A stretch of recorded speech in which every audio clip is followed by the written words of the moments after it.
Менің мамандық салам асқазан-ішек хирургиясы.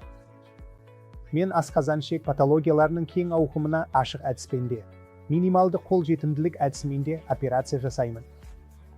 Ал бұл минималды қолжетімділік әдісі роботтық хирургияны және лапароскопиялық хирургияны қамтиды.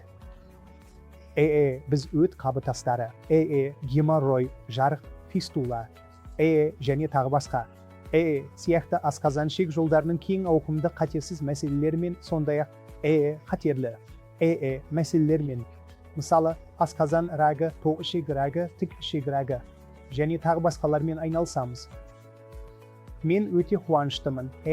Бізде тамаша нәтижелер бар және Ченнайдағы Аполло ауруханаларында пациенттерімізге ұсынатын күтім деңгейі халықаралық стандарттарға сәйкес келеді және біз пациенттерімізге әлемдік деңгейдегі денсаулық сақтау қызметін ұсыну үшін бар күшімізді салуды жалғастырамыз.